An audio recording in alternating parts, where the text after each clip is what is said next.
Hablar de los 40 años de la toma del Palacio de Justicia, uno de los capítulos más oscuros de la historia de nuestro país. Y creo que vamos a hablar con uno de los protagonistas de esa historia, que es el exministro, hoy director de la Facultad o del Departamento de Derecho Penal de la Universidad Externado, el doctor Yesid Reyes Alvarado. Especial Memorias del Palacio de Justicia. 40 años. Exministro Yesid Reyes, bienvenido a Mañanas Blue y mil gracias por aceptar esta invitación el día de hoy, que se cumplen 40 años precisamente de la toma del Palacio, cuando falleció su padre y en donde se oyó esa voz precisamente a través de la radio que nos recuerda lo oscuro de ese día de la toma del Palacio. Gracias por atendernos.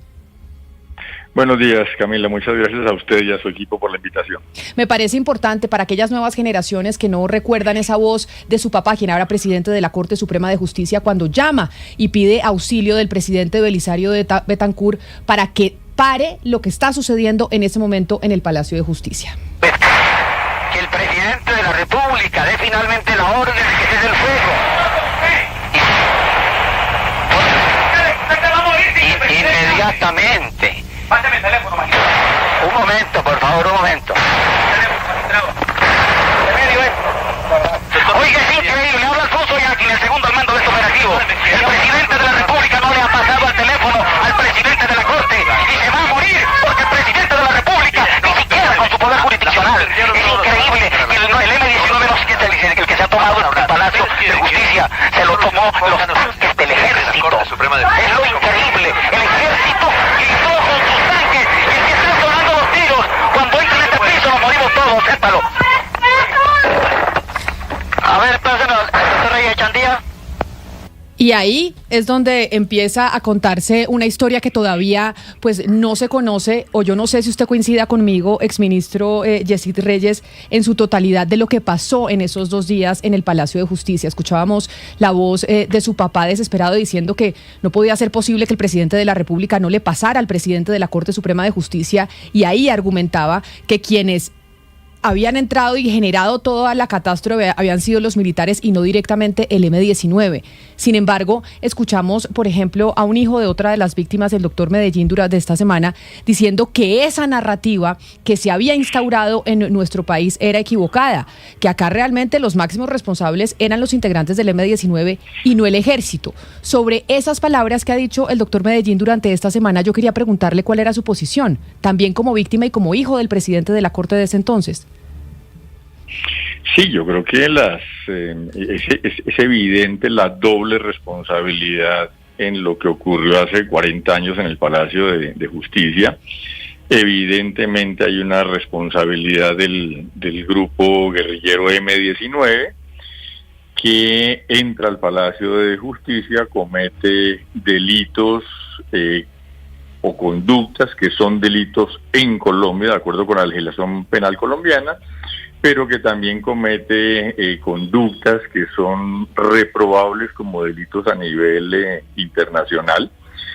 Y por supuesto, cuando las Fuerzas Armadas deciden retomar el Palacio de Justicia, terminan por cometer excesos en el ejercicio de esa labor, y esos excesos se traducen también en una serie de delitos que van desde lesiones y homicidios hasta desapariciones forzadas y torturas, con lo cual estoy absolutamente de acuerdo con el doctor Carlos Medellín, que hay una doble responsabilidad que no se puede eludir por ninguna de las partes. Una clarísima responsabilidad del M-19 con la toma del Palacio de Justicia y los delitos que cometieron durante esos 2 días, y los delitos o la responsabilidad que le cabe también al Estado colombiano durante esa operación de retoma del Palacio de Justicia, tanto por la desprotección del Palacio como por el uso excesivo de la fuerza en la recuperación del edificio.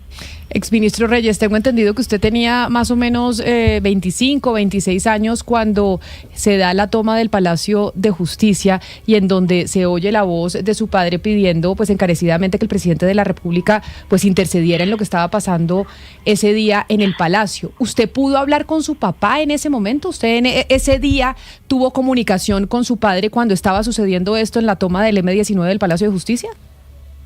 Sí, yo hablé un par de veces con él ese día. ¿Y su papá qué le decía? Pues en la primera conversación que tuvimos me comentó pues lo que ahora ya sabemos todos, que había un comando del movimiento guerrillero M-19 que había tomado las instalaciones del Palacio de Justicia, que al parecer querían conversar, pues tenían alguna demanda, pero que era imposible sentarse a escuchar esa demanda que decía el grupo guerrillero que tenía, si no se dejaba de disparar. Y pues en esa primera llamada también el comandante Otero repitió lo mismo, me dijo que era indispensable que hubiera un cese al fuego para poderse sentar a conversar, y me dijo que tenía 15 minutos para que se consiguiera un cese al fuego. De lo contrario, lo que se escuchó ahora en la grabación que usted pasó, se moriría todo el mundo en el Palacio de Justicia. Y que tenían 15 minutos para lograr ese cese al fuego. Y la pregunta que pues en diferentes comisiones de la verdad se han intentado de resolver y demás es ¿por qué no se logró? ¿Por qué el presidente no le pasó al teléfono a su papá? ¿Por qué no se logró ese cese al fuego en esos 15 minutos como exigía el comandante Lucho Otero del M-19 en ese instante?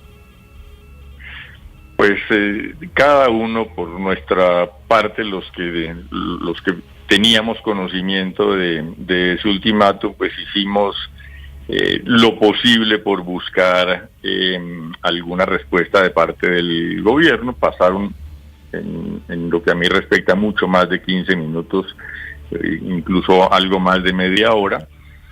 Yo volví a conversar con mi padre pasado ese tiempo.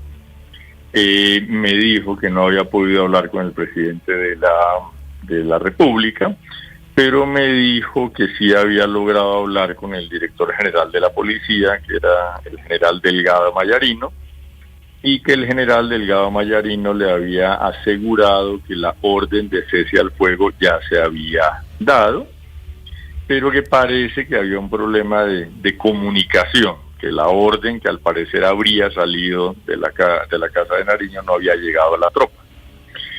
Cuando él me dijo eso, le dije que por qué no pensaba entonces, si el problema era de comunicación, hablar con medios de comunicación para que quedara claro lo de la orden de cese al fuego que supuestamente se había dado.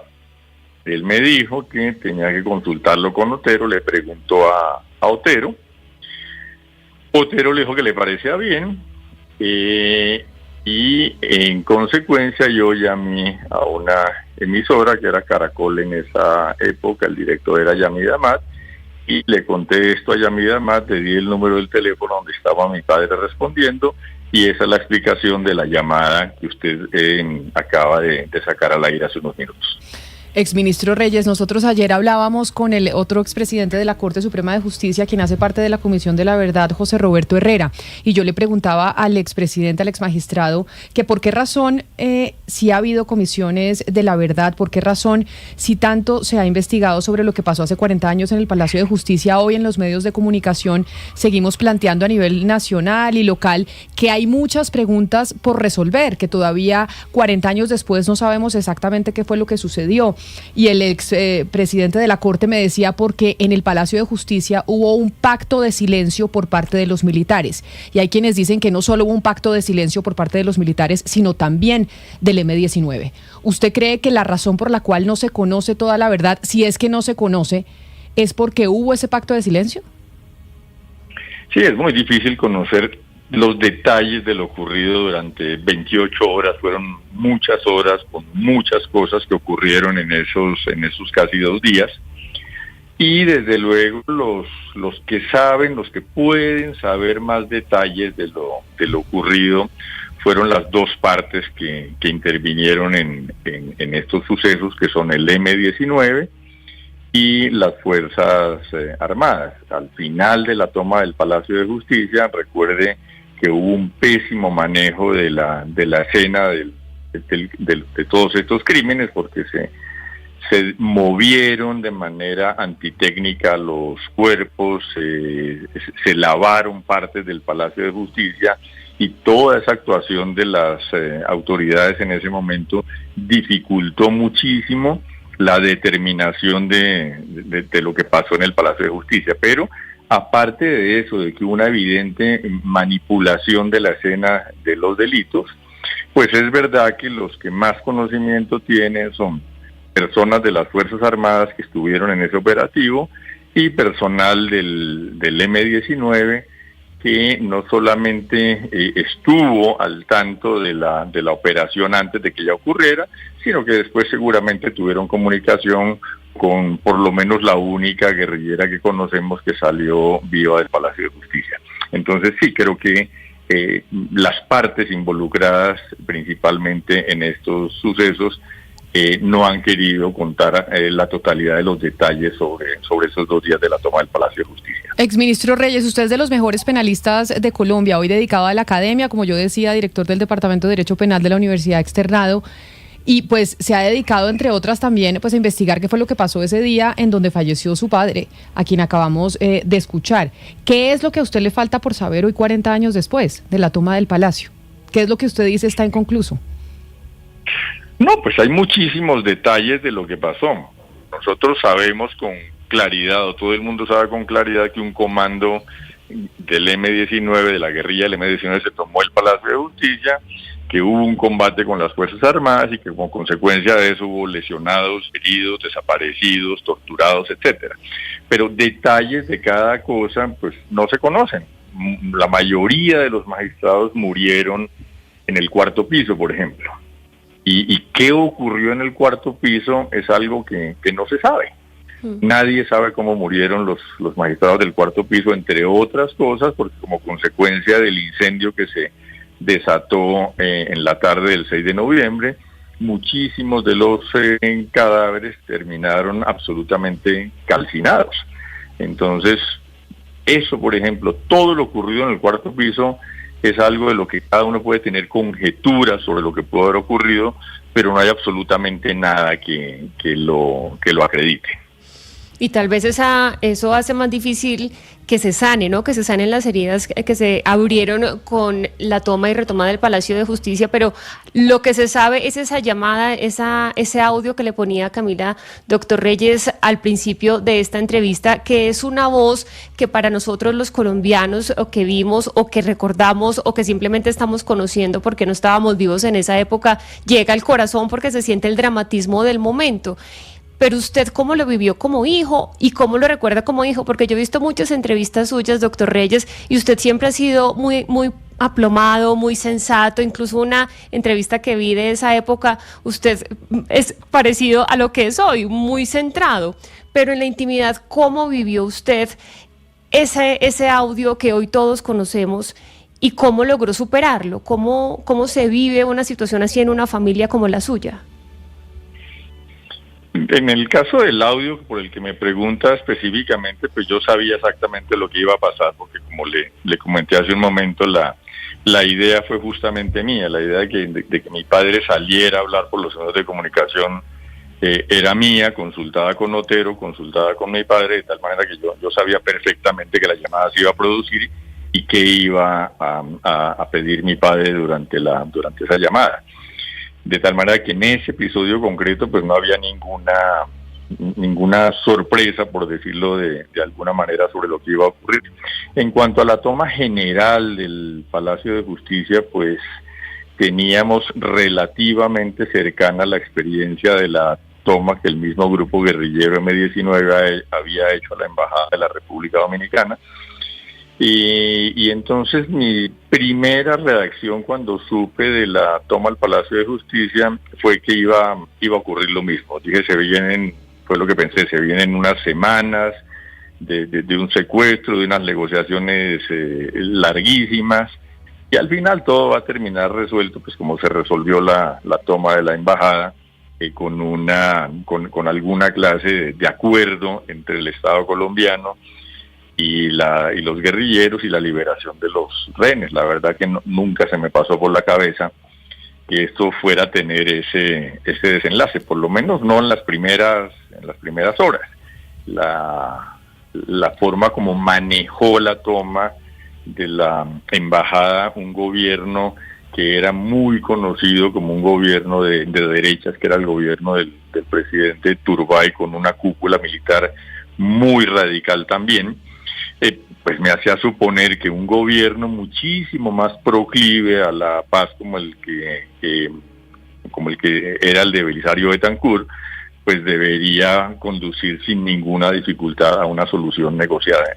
En eso sí, reconozco que me sorprendió el giro que al final, después de unas horas, terminó dando el manejo del tema del Palacio de Justicia. Al comienzo yo estaba muy confiado en que era un problema de un secuestro largo que terminaría con un buen final. Doctor Reyes, 40 años después, ¿qué piensa usted del relato que ha venido haciendo el presidente Gustavo Petro, que hizo parte del M-19, de los hechos que sucedieron ahí en el Palacio de Justicia? Me llama la atención el cambio de las perspectivas 40 años después, cuando se produjo hace 40 años el desenlace de la toma del Palacio de Justicia.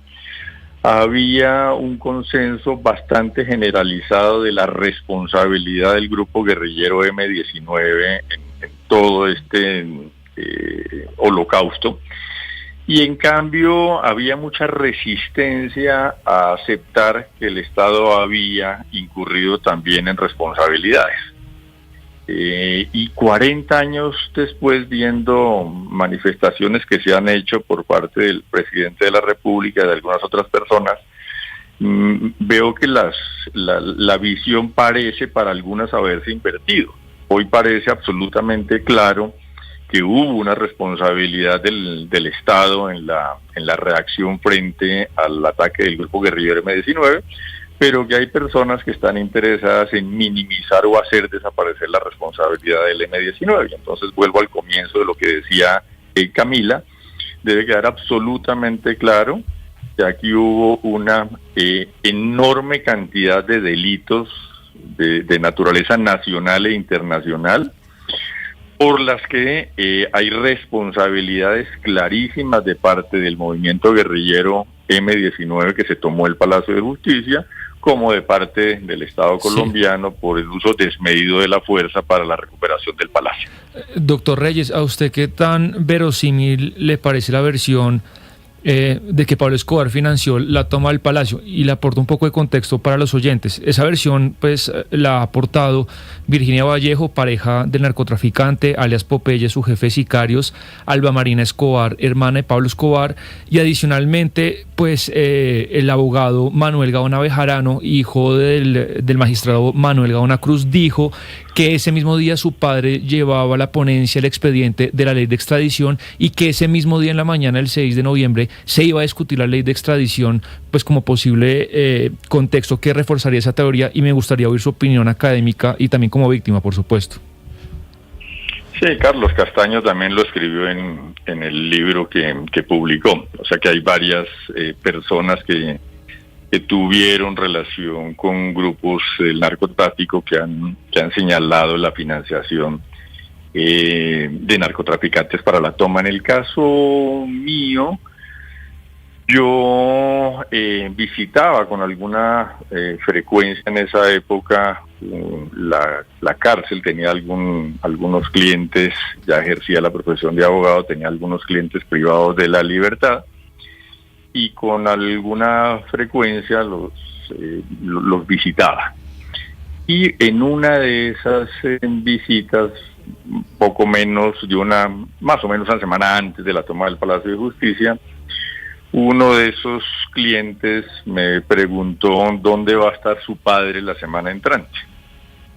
Y como mi padre tenía pendiente un viaje a Europa, le dije, mire, no me sé las fechas exactas, pero mi padre tiene un viaje muy cercano a Italia y España, pero no sé cuándo exactamente. Me dijo, averigüe cuándo va a viajar su padre. Y le dije, ¿por qué tanta importancia la fecha del viaje de mi padre? Me dijo, mire, no conviene que su padre esté la semana entrante en Bogotá. Lo ideal es que adelante el viaje, si no coincide con esas fechas, y que esté fuera de Bogotá. Entonces le dije, no, pero deme más detalles, no me diga solo eso. Me dijo, mire, yo me estoy jugando la vida con solo esto que le estoy diciendo. Entonces, simplemente, ojalá su papá no esté la semana entrante en la corte. Con esa información de una persona que estaba detenida en la cárcel de La Picota, que era el sitio donde estaban además detenidos los primeros extraditables, así se los llamaba también en esa época, los extraditables. Yo conversé con el director general de la Policía Nacional, le transmití esta información, le dije que algo había en movimiento para los próximos días que tenía que ver con la Corte Suprema de Justicia. El general Delgado Mayarino minimizó la información, me dijo que eso no era una información confiable y que él me garantizaba que a mi padre no le iba a pasar absolutamente nada. Después, pues, ocurrió la toma del Palacio de Justicia, yo dejé de asistir a las visitas estas que hacía regularmente a la cárcel, y algunas semanas después las retomé, empecé a retomar mi vida normal. Me reuní otra vez con esta persona, y esta persona, pues, cuando me vio se puso a llorar y me dijo después de un rato, mire, esto era lo que no le podía decir, esto era lo que iba a pasar. Y le dije, ¿usted por qué sabía? Me dijo, pues, porque esto lo organizaron los extraditables. Entonces yo tenía la información de ellos. El narcotráfico le dio una suma de dinero al M-19 para financiar la toma. En esa oportunidad me dio una cifra, pero para ser franco se me olvidó la cifra, pero sí recuerdo que en esa época me habló de una cifra específica, que el narcotráfico, no me habló de nombres concretos, que el narcotráfico le había dado a la guerrilla del M-19 para tomarse el palacio. ¿Usted había contado esto, doctor Reyes, en alguna oportunidad? Yo nunca lo había oído. Sí, varias veces. ¿Varias veces? Pero, exministro, después de que le dicen a usted eso en La Picota, uno de sus clientes, usted como abogado penalista, ¿usted se lo comunica a su papá o usted solo se lo comunica al director de la policía en ese entonces? No, obviamente lo conversamos con mi padre, pero pues la capacidad de maniobra de mi padre en eso pues era mínima. Y después pues tuvimos la tragedia del Palacio de Justicia. Aquí me están pidiendo desde la Universidad Externado que le pregunte lo siguiente, y es que después de que se dieran los hechos del Palacio de Justicia en 1985, había un evento que obviamente se postergó, pero que se realizaron algún tipo de actividades al año siguiente, como en febrero más o menos, y era la celebración del centenario de la fundación de la universidad. Y desde la universidad se invitó al expresidente Belisario Betancur. Y el expresidente no asistió a ese evento, pero sí envió unas palabras para la celebración del centenario de la universidad, y el rector se las respondió. Y eso molestó, según me cuentan de la Universidad Externado, molestó a los familiares de los magistrados que cayeron en el Palacio de Justicia, entre esos a usted, que renunció a la universidad, entiendo, durante 30 años, exministro, y que después volvió. ¿Qué tan cierto es ese acontecimiento de lo que sucedió con el Externado en la celebración del centenario por cuenta de la invitación que se le hizo a Belisario y las palabras que se le respondieron? Pues mire, la verdad es que mucha gente piensa que yo estuve vinculado a la Universidad Externado de Colombia durante algún tiempo, y eso pues no es en estricto sentido cierto. Mi vinculación original con el Externado es que yo estudié pregrado aquí e hice unos posgrados aquí, pero yo no me vinculé, estaba además muy joven en esa época, no me vinculé a la Universidad Externado de Colombia antes de la muerte de mi padre.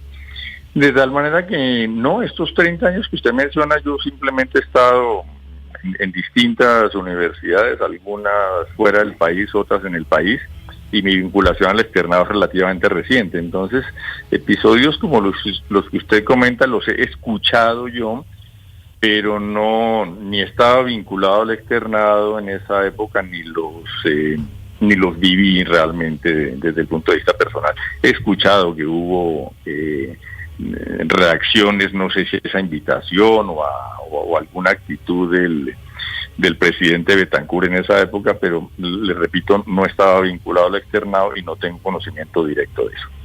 Ex magistrado, mire, dado que el M-19 fue amnistiado por esos hechos tras su desmovilización, hoy el expresidente Álvaro Uribe propone que se haga lo mismo con los militares que participaron en estos hechos. Ya lo dijo Camila, usted es un gran penalista.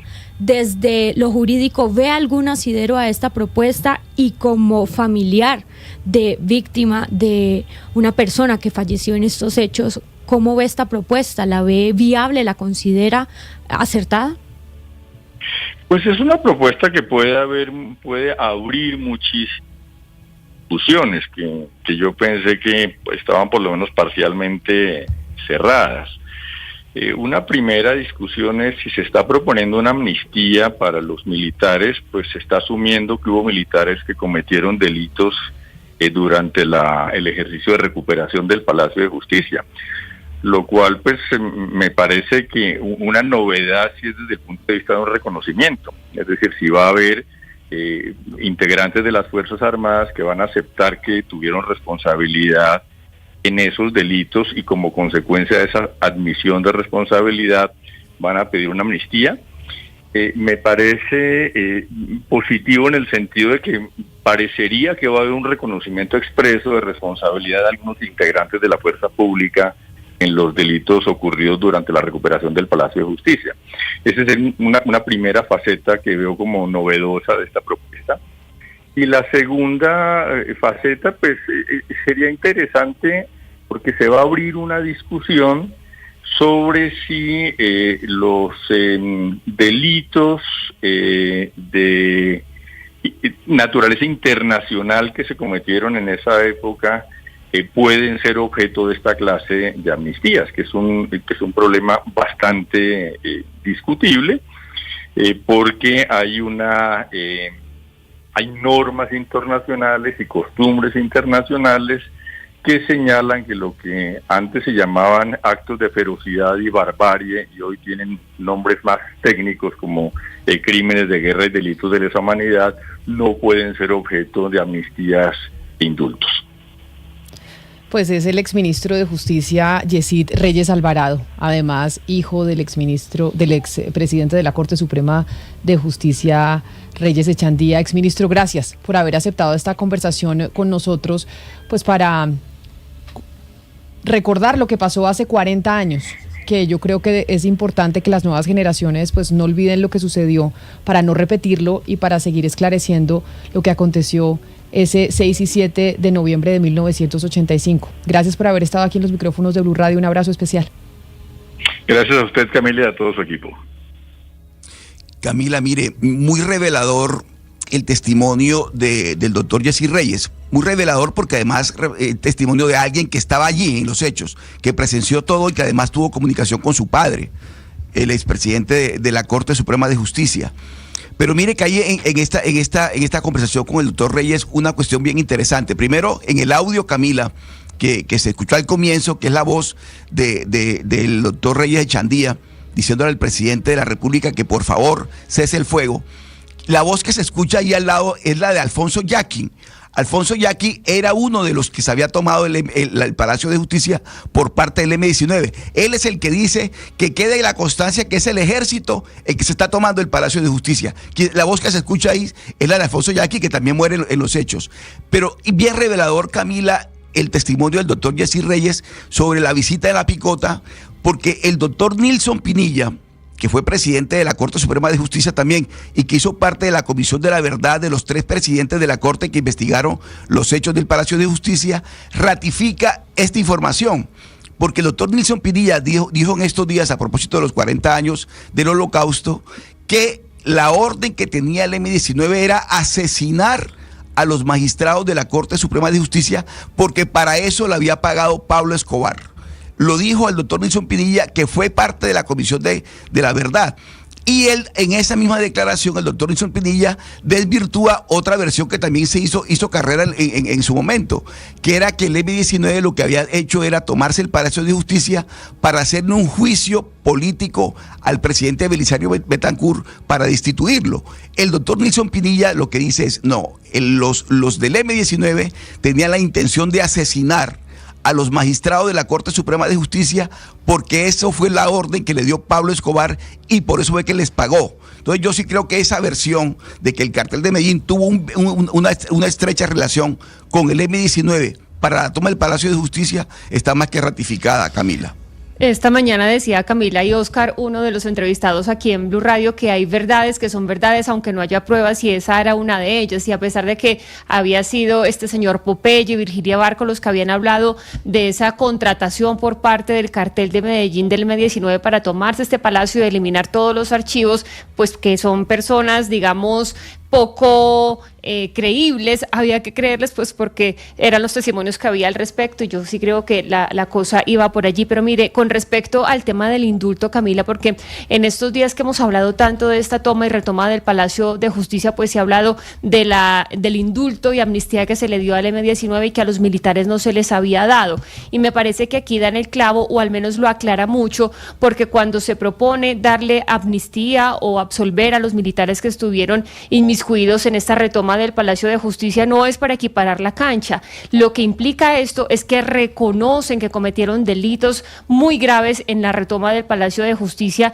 y eso sin duda alguna pues ayudaría a las víctimas a tranquilizarse un poco, porque hay un reconocimiento. Y esto me lleva a la importancia de la verdad, Camila, para superar este tipo de episodios tan violentos como el Palacio de Justicia, pero como hemos tenido tanto en nuestro país con las FARC, por ejemplo, que se sometieron a un proceso de paz y que esto arrojó el tema de las comisiones de paz y de verdad, en donde las víctimas escuchaban de boca de sus victimarios qué era lo que había pasado con sus seres queridos. Y esto que nosotros hoy lo vemos como tan superficial o como tan no vale la pena, mire la importancia de que se conozca esa verdad, porque hace 40 años estos familiares pues vieron como sus familiares estaban dentro de un palacio que se incendió, que unas personas salían vivas y luego aparecían muertas dentro del Palacio de Justicia con un balazo en la cabeza. ¿Qué pasó? ¿Cómo lo mataron? ¿Cómo volvió a entrar? Me parece que es muy importante retomar eso que estamos hoy conmemorando, 40 años de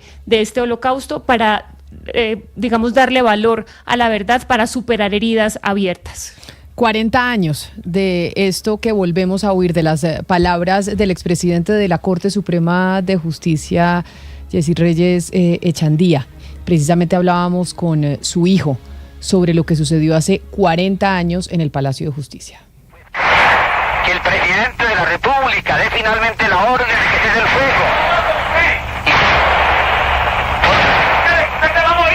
Inmediatamente. Pásame el teléfono, magistrado. Un momento, por favor, un momento. Oiga, es increíble, habla Alfonso Yaqui, el segundo al mando de este operativo. El presidente de la República no le ha pasado el teléfono al presidente de la Corte y se va a morir porque el presidente de la República, ni siquiera con su poder jurisdiccional, es increíble. El M-19 no es el que se ha tomado el Palacio de Justicia, se lo tomó los tanques del ejército. Es lo increíble, el ejército gritó con sus tanques y aquí están sonando los tiros. Cuando entra en este piso nos morimos todos, sépalo. A ver, Especial Memorias del Palacio de Justicia. 40 años. Artes para la Paz se ha convertido